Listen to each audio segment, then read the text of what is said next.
Yo, what's going on?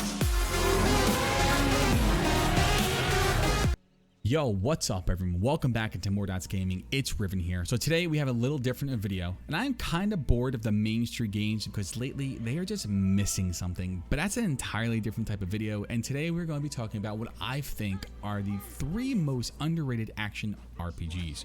Before we get started, if you enjoyed any of the content, make sure you slap the thumbs up button, share the video out, and give it a thumbs up. It really helps the channel, and I really appreciate it.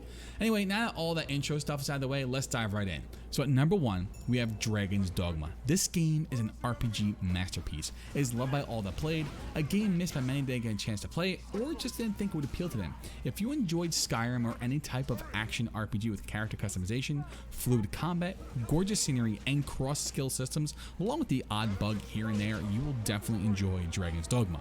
The game's story is kind of weak, and it's not really a strong point. Something about a dragon who takes your heart, and I don't know, you gotta find stuff and figure out a way to kill the dragon. I don't know, I didn't pay attention, so if you're interested in the story, you may just be disappointed.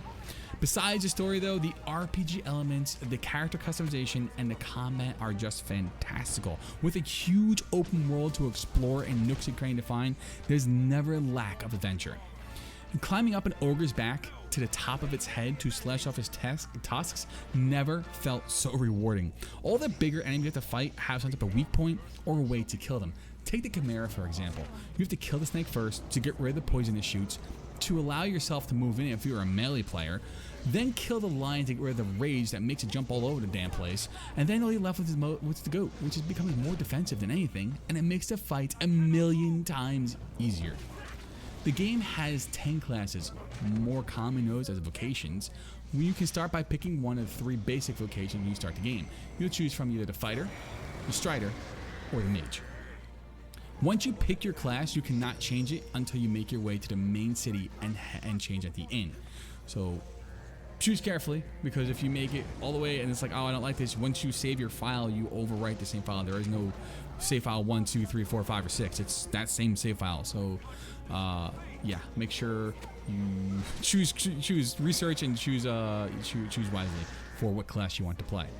After you reach level 10, you can then choose an advanced vocation. These are the warrior. This is your two-handed DPS in your face and just breaks bones. You have your ranger, focuses mainly on taking out enemies far from afar with long bow, snipes, and deadly shots to the head.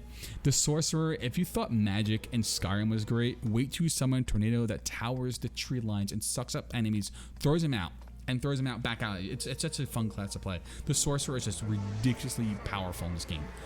Lastly, you have the hybrid. These are from my hyper players out there. This is a mix of like magic and melee. You have the overpowered Mystic Knight. It has all sorts of type of abilities to enchant, and also you can cast homing spells. Things counter to the vocation. The Mystic Knight is one of my favorite vocations in this whole game. You have the assassin. It does a lot of poison, lots of explosive. If you need something disappeared, you hire one of these guys. The last hybrid is the magic archer. You wield a magic bow. You don't need to worry about arrows. You just need to get good gear with high magic, and they home in and just explode everything. The magic archer is one of my other favorite classes. A lot of fun. So to unlock the vocations, you have to farm and spend vocation points. I recommend unlocking a good amount because you can use different abilities that unlock and give you advantage while playing a sorcerer, or if you're playing a warrior, it can give you nice defense and things like that. So definitely play around, come up with different combinations. There's a ton of different combinations you can have, and the classic is a lot of fun. There's really just no build that does not, I feel it has not worked. So the game really has a lot to offer, and it's one that should not be passed up. The combat alone is just one of the biggest drawing points and top Skyrim in that area among others. If you can grab it on Steam while it's on sale, it's well worth the playthrough and subsequent playthroughs because there's a lot you can't get done on your first playthrough. So New Game Plus is a welcome treat. Plus, after you beat it, you can get into speedrun mode and see how well you do against the others that beat it quickly. So if it's been on your digital self, check it out. You won't be disappointed. Number 2 on our list is Kingdoms of Amular, The Reckoning.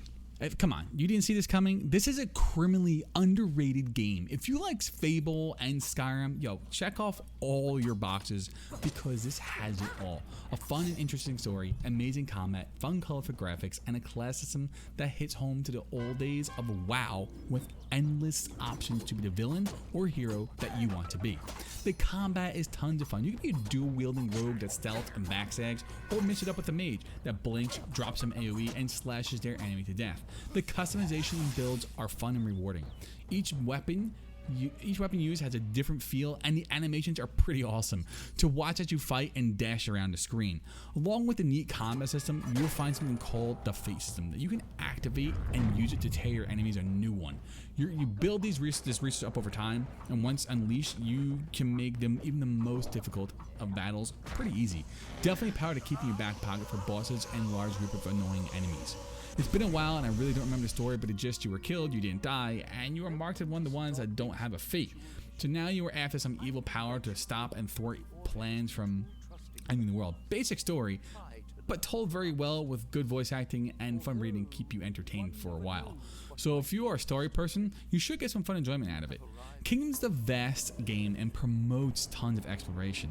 Taking on the many side quests to level up and seeing all the nooks and crannies as you play is a great way to enjoy the game. It can get repetitive, and as you level and get better gear, the challenge kind of falls to the wayside, but the game itself is a gem for most that will stay on Earth, and that's kind of sad. The better news is, in August, the remaster is releasing. It's releasing for $39 USD, so if you have never played and only started hearing about this game, I would wait until August and get the revamped version with new combat, visuals, and a few other treats. This game is highly underrated, and really many others should check it out. So grab it when it's on sale or wait for the remake. Otherwise, do not pass this game up. It's another diamond in the rough.